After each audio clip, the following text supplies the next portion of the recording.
Eh bien bonjour à tous la famille, c'est Masca, j'espère que vous de la forme, pour part ça va extrêmement bien les potes. Aujourd'hui on se retrouve pour une nouvelle vidéo, on se retrouve pour une vidéo d'analyse de marché concernant la série Pokémon Go. Est-ce que ça vaut le coup d'investir dans Pokémon Go? Si vous aimez ce genre de vidéo, n'hésitez pas à liker les amis, ça me donnera beaucoup de courage. Et puis si vous voulez suivre les prochains épisodes avec Origine Perdue et d'autres séries qui sortiront pour Pokémon, je vous donnerai mon avis, n'hésitez pas à follow la chaîne et à activer les notifs. C'est parti! Toute chose, n'hésite pas à aller checker le premier lien dans la description qui te mènera vers ma formation Les secrets du business Pokémon, qui comporte un ebook de plus de 60 pages sur les thèmes de l'investissement et de la collection Pokémon, ainsi qu'un accès à un Discord VIP de 330 membres, dans lequel sont organisés quotidiennement des achats en groupe privé, des loteries, des concours, des live réponses aux questions, et évidemment tous les conseils d'investissement en avant-première afin que tu puisses étoffer ta collection à moindre coût ou que tu puisses gagner de l'argent grâce aux cartes Pokémon. En plus, jusqu'au 31 août, tu disposes d'une réduction de 22% avec le code SUMMER22 à rentrer dans la barre au paiement. Sur ce, je te souhaite une bonne suite de vidéo. Du coup les amis, on commence directement par rappeler le contexte, parce que là vous allez certainement vous dire, mais Masca, t'es complètement à la bourre. Cette série est sortie le 1er juillet et tu nous dis si c'est bien d'investir à partir du moment où on est déjà en août. C'est trop tard. Eh bien, figurez-vous les amis que non, il n'est pas du tout trop tard et c'est même le moment opportun d'en parler. Pourquoi? Parce que déjà, ça nous permet de voir tous les scans des cartes, on peut voir tout le contenu de la série, et puis surtout, on a un mois d'expérience pour voir un petit peu par le passé comment se débrouille le marché et comment le prix des cartes a évolué entre temps. Parce que le prix des cartes à la sortie n'est pas du tout révélateur de la cote d'une carte sur le long terme. Donc ça, c'est l'avantage. En plus, certains pensent que là, Pokémon Go, rien que parce que les boosters sont sortis, c'est fini, tout est sorti, et pas du tout en fait. Il y a à peine 1/5 de tout ce qui est prévu qui vient de sortir pour l'extension Pokémon Go. Ensuite, il y a beaucoup de choses qui restent à sortir, qui vont sortir au mois d'août et également au mois de septembre. Et on va voir ça juste après. Du coup, on commence directement par voir un petit peu la checklist. Et bien là, les amis, il y a quand même des cartes assez sympas. Alors, il y a plusieurs raretés dans Pokémon Go, il y en a plein. Il y a des holographiques, il y a, bon, toujours les communes, peu communes. Il y a les V, il y a les V-Max, il y a les V-Star, il y a les Radieux, il y a les Gold, il y a les V-Star Rainbow. Il y a vraiment beaucoup de choses comme les V-Star en Gold également. Beaucoup de raretés différentes qui font de Pokémon Go déjà une série très riche malgré son petit nombre de cartes, 88 dont 10 secrètes. Voilà.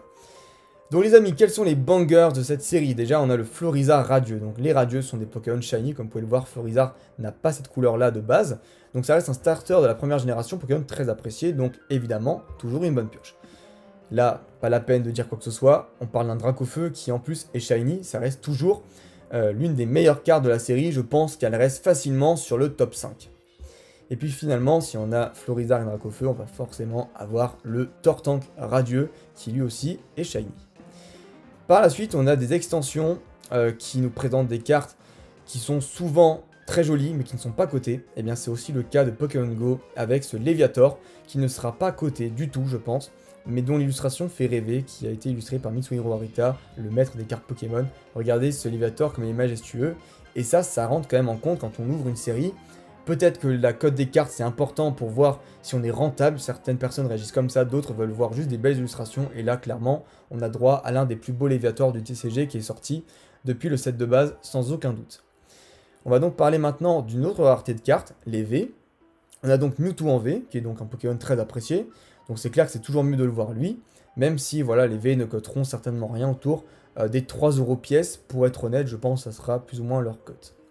On a par la suite les V-Star qui se reconnaissent avec un bord un petit peu argenté. Donc là pour le coup Mewtwo V-Star qui est l'évolution de Mewtwo V. Donc Pokémon qui, voilà comme je l'ai dit, est très apprécié et qui reste toujours bon à tirer également. Donc ça fait un très bon point fort pour cette série Pokémon Go. Ensuite, on a quand même des autres cartes qui se distinguent pas trop. On a les V simples, donc on a Beto Chef et Melmetal qui sont malheureusement les deux cartes les moins fame, j'ai envie de dire, de cette extension. Hein. Et puis on a Dracolos V en V simple, Monaflamide V qui est plutôt pas mal également. Et j'avais aussi loupé Noix de Coco V dont j'ai oublié de parler en début de vidéo. Voilà. Par la suite, on a une V-Max, on a donc un Melmetal en V-Max, voilà, donc ça nous rappelle l'essence même du bloc épée bouclier, c'est donc la deuxième série de cartes ultra rares qui est sortie après les cartes V, donc ça fait quand même plaisir de revoir ces cartes-là. Et puis on a un petit nouveau, un métamorphe qui se cache tout simplement sous d'autres cartes en reverse, que vous pouvez décoller pour avoir ce Pokémon. Donc là, très clairement, ça fait une raison de plus d'avoir un petit peu de suspense lors de l'opening. C'est pas encore une fois une carte qui coûte très cher, mais ça fait toujours plaisir de déballer tout simplement la carte. Et c'est la première fois que Pokémon fait ça sur une série, donc toujours sympathique. Là on va rentrer dans le vif du sujet parce qu'on va parler des full art simples. Donc on a Noix de Coco d'Alola en V, Betochef V, Dracolos V, Monaflemite V et Melmetal en V. Donc pour le coup, la seule qui vaut vraiment le coup c'est Dracolos et la deuxième la plus cotée sera certainement Monaflemite. On a donc deux alternatives. On a Mewtwo V qui est la carte vraiment phare en fait de cette extension, qui est donc sur Times Square à New York. Et là très clairement ça nous rappelle très franchement le film Détective Pikachu, donc le film Pokémon qui était sorti. Et on voit un Mewtwo plus ou moins comme ça. Donc ça fait plaisir. Et puis pour les fans de ballon rond, on a Betochef qui paraît être sur un terrain de football, dans un stade même. Et ça, très clairement, ça fait plaisir. Donc c'est une carte que j'apprécie grandement et je vais certainement me l'acheter. Donc voilà, ce ne sera pas une carte cotée, mais pour ceux qui ont d'autres passions, ça fait toujours plaisir de voir des cartes qui ne relient pas uniquement à tout l'univers vraiment japonais. Donc du coup, on a un dresseur qui est donc recherche professorale en V Full Art, qui est le professeur Willow, qui est pas très foufou, pour être honnête. Et puis là, on va s'attaquer vraiment au gros de la série. Donc on a les golds qui servent pas à grand chose, les golds dresseur, incubateur d'œuf et module leurre. Et puis on a les cartes V-Star. Donc Mewtwo V-Star en Rainbow, qui est certainement la deuxième carte qui sera la plus cotée de cette série. On a également Dracolos V-Star, qui est, je pense, la troisième carte la plus cotée de cette série. On a le Melmetal V-Max en Rainbow, qui elle sera pas trop cotée selon moi. Et puis on a les dresseurs hein, qui seront pas très populaires, donc des teams de Pokémon Go, donc Spark, Candela je crois qu'elle s'appelle, c'est bien ça. Et on a Blanche, voilà, donc des types feu, électrique et eau. Et du coup par la suite on a la carte phare de cette extension, vraiment la plus grosse, c'est la Mewtwo V-Star Gold en secret. Donc là très clairement c'est une carte qui va coûter extrêmement cher. Au niveau des cotes aujourd'hui, qu'est-ce que ça donne les amis? Eh bien on va directement regarder ça. Comme vous pouvez le voir, on a le Mewtwo V Alternate qui vaut aujourd'hui vers les 85 € à l'heure à laquelle je vous parle, on est donc fin juillet. Pour moi c'est une carte qui va descendre en prix et je vais vous en parler selon moi, ma propre vision, ça n'engage à rien. Du marché, par la suite comme vous pouvez le voir déjà les cartes partent plus à 90 €, ça commence à galérer en enchère à se vendre à ce prix là. Et il y a de plus en plus d'offres acceptées en dessous des 90 balles. Vous voyez même qu'il y a une vente à 67 €. Donc gros destonks pour cette carte, c'est normal. Quand une carte sort, après elle va chuter et ensuite elle va remonter. Voilà, c'est quelque chose que j'explique dans ma vidéo, le cycle d'une cote Pokémon. Ensuite, on a le Mewtwo V-Star 0,86. Donc là pour le coup, je n'ai pas pu regarder les ventes réussies parce qu'il n'y a pas de vente réussie pour cette carte. Mais comme vous pouvez le voir, déjà il y a des tendances qui se dégagent. À 170 €, cette carte ne se vend pas. Mais à plus de 53 €, elle va se vendre. Donc pour moi, c'est une carte qui vaut plus ou moins dans les 100 balles.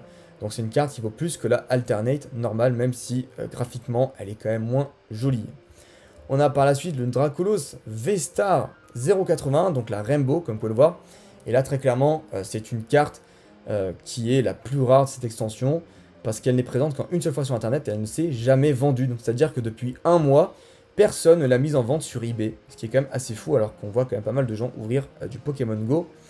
Et là, très clairement, je pense que c'est une carte qui va dépasser même les 100 € parce que sa rareté mériterait tout simplement qu'elle en soit cotée ainsi. Et la dernière carte phare que je voulais vous montrer, c'est le Dracofeu Radieux, qui a plus ou moins une cote aujourd'hui, comme je l'avais dit, de 50 à 55 € sur le Discord. Voilà. Donc grosso modo, on se retrouve avec des cartes qui sont quand même plutôt bien cotées pour des boosters qui aujourd'hui s'achètent plus ou moins vers les 6 € pièce. Vous pouvez les trouver un peu moins cher, mais généralement c'est 6 €, 6,50 € même en magasin. Maintenant regardons le calendrier des sorties, parce que on parle évidemment des boosters, mais comme je vous l'ai dit, il y a très peu de choses qui sont sorties dans cette extension Pokémon Go. Comme vous pouvez le voir, l'extension sort officiellement le 1er juillet, c'est la date de sortie originale. Mais comme vous pouvez le voir ici, par les petits tics en vert, donc ce qui indique les items qui sont déjà sortis, qui ont été publiés par Pokémon, eh bien il y a uniquement un seul item qui possède des boosters à l'intérieur, c'est un coffret collection Pokémon Go Noix de Coco d'Alola V, à ne pas garder scellé parce que ça a été édité en des dizaines de milliers, voire des centaines de milliers d'exemplaires, donc ça sera vraiment jamais rare selon moi. Et où dedans vous avez 4 boosters pour 25 €, ce qui fait aux alentours 6,20 € le booster, voilà grosso modo. Donc ça reste quand même un prix assez cher pour un seul booster Pokémon, même s'il y a 10 cartes dans cette extension, et que ce n'est pas un petit booster comme célébration de quelques cartes seulement. Ensuite, et c'est là où ça va être intéressant, on est donc fin juillet, et c'est pour ça que je vous fais cette vidéo maintenant, c'est parce qu'il y a un florilège d'items qui vont sortir à partir de maintenant, et notamment le plus important, le CDE, ou plutôt l'ETB, le coffret dresseur d'élite, donc l'Elite Trainer Box. Et donc là-dedans, on a une carte de Mewtwo en V Full Art, on a donc 10 boosters, et on a tout le reste pour 60 € plus ou moins, ce qui fait, si on dit que la carte de Mewtwo va certainement coter dans les 12 balles, hein, je pense que ça sera plus ou moins le prix, une fois que ça sera devenu commun, on peut dire qu'on a quand même des boosters à 48 € pour 10 boosters, ce qui fait, on va dire pour être gentil, 5 € le booster, et ça reste un extrêmement bon deal d'acheter des coffrets dresseurs d'élite, si bien sûr vous les trouvez au prix conseillé de 59,99, ce qui n'est pas garanti du tout. Ensuite, on a d'autres choses qui vont être sympas, et là pour le coup, pour ceux qui aiment les évolutions, vous avez donc la carte d'Evoli Radieux qui va être distribuée en promo dans un gros coffret de 8 boosters. Là pour le coup, si vous voulez ouvrir juste des boosters, je ne vous conseille pas du tout d'acheter ça parce que ce n'est pas rentable. Pour le même prix que le TB, vous avez en fait seulement 8 boosters au lieu de 10. Voilà, alors que le prix est aussi de 59,99 €. Donc c'est pas forcément un très bon deal de prendre ça. Donc voilà, ça c'est pour le mois de juillet. Maintenant au mois d'août, ce qui est censé sortir au mois d'août parce qu'évidemment Pokémon peut être susceptible de repousser ses dates. Eh bien on a tout simplement les coffrets collection spéciale avec les teams différents. Donc voilà, les teams électriques, team eau et team de type feu. Donc là tout simplement vous avez 6 boosters pour la modique somme de 40 €, ce qui est selon moi pas vraiment un bon deal non plus, à voir combien les cartes promo vont se vendre. Généralement ces coffrets là seront les moins édités, donc c'est possible que les cartes promo valent plus cher, sauf que ce sont des dresseurs, donc les dresseurs sont pas très appréciés, c'est pour ça que je suis assez mitigé concernant ces cartes là. Mais je vous conseillerais quand même, si vous voulez ouvrir, de ne pas acheter ceci. Voilà. On va ensuite voir pour moi le truc le plus rentable vraiment à acheter si vous voulez ouvrir du Pokémon Go. Eh bien, il va falloir attendre fin août, les amis. Donc c'est quand même assez long. Mais ce sont des Pokéballs, donc qui sont en plus assez graphiques, hein, donc des Pokéballs qu'on connaît bien. Pokéball, Super Ball et Hyper Ball.